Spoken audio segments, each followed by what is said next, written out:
السلام عليكم ورحمة الله وبركاته. جلك برتي مجاسي قبتكنا ربي الرحمة أقول ربي تعالى أكسمة ماتي ساتي في هريوت ساتي في وتسا قطوف ربي صبري أكنو يجتمع بربادا اتعاء سلان أبريان كيا ونسم بيهم قبضان دوتي مجاكنا أجندا أما ديما جرو لولا RCV harge kana eddutti akka hinduuni asumaan warri kuba hin qabne kuba qabaadha. Walumaa galatti wannan jechuu barbaadu du'a micaa kana keessaa ijoolleen hargee akka harka hin qabne asuma Oromoon guutuu naa beektu. Duuti micaa kana du'a gartee gandaa keessatti akka hinduuni kuba qabaadha. Kan micaa kana ajjeese murna biraati. Kan micaa kana ajjeese ijoollee biraati. Ijoolleen ajjeetillee ijoollee Arsiiti. Akkasii kuba qabaadha. Warroonni ragaa kanaa maal qabdaan hojjetan arreefi fi biratti maxxansa namoota hedduu dhufanii rabsa jechuudha. Ragaa waan kanaa wanni qabu jalqaba irratti micaa nama dhufu rabbii rahmataa godhuuti muddiin jedhama. Ijoollee Arsii sirka ijoollee maxxareessati. Halkan gaafa inni waraannamee tumee kan bira jiru ijoollee Arsii sirka ijoollee gaadowwana tokkoffaa micaan durbichuma isaati. Durbichuma isaati halkan san kan jiru jechuudha. Durbichi isaa kunillee halkan san waan sirriitti tumee caccabee amma ciisu jiranillee ciisaa jira. Isallee gastii gubbaa kennee isin dubbifna jechuudha yeroo biraatti. Akkaataan ka'umsi lola kanaa maal yoo jettanii ijoolleen kun nama sadii hojjetan masira waa'ee dabaasira. Micaa amma du'e kanaa fi durbicha micaa kan durbicha amma du'e kanaatii fi hiriyaa jira tokko jira jechuudha.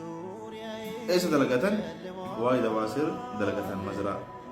Micaan haraamii ka amma Arsii ka amma jala nyaate kuni miskiina fakkaatee itti bakka dalagaatti itti dhufee wal baratanii wal gaafatanii ijoollee biyya tokkooti wal beekanii wajji waa nyaatanii micaa mana waggatanii dalagaa deeman.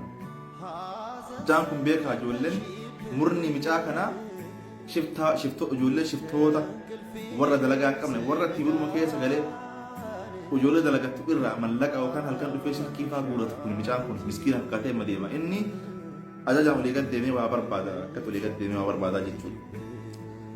Walli yoo wal gaafatan ijoollee biyyaatti nan wal shakkaare wajji waa nyaatanii waa dhuganii ijoolleen dalagaa biraa kutte.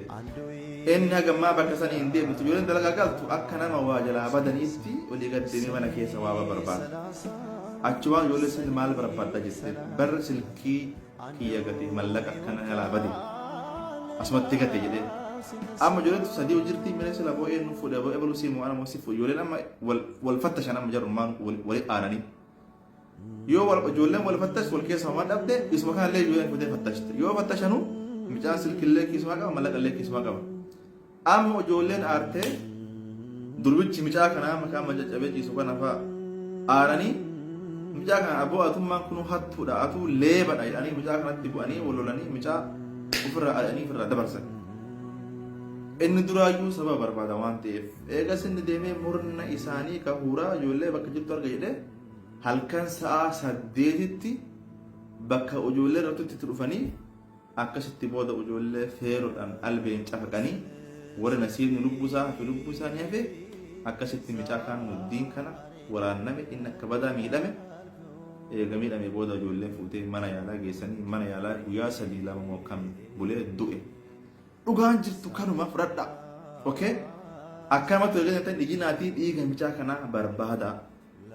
Namni micaa kana waan kana kaasee ijoollee micaa amma tumame kun akka himutti muxawwaa wayii nam beeka jedhee muxawwaa san amma suuraa isaa barbaadaa jirra. Muxawwaa san gaafa gadi bahe namoota san guutuu siyaasaa dhiigni micaa kananii kafalama akkasitti barbaada. Okay? Dhiiga namaa barbaada malee waan hin taane dhiiga namaallee hin balleessina. Dhugaa namaallee hin awwaalna. Dhugaa keessallee dhosina. Kana jechuun barbaada galatooma biyyoota nama waliif dabarsa.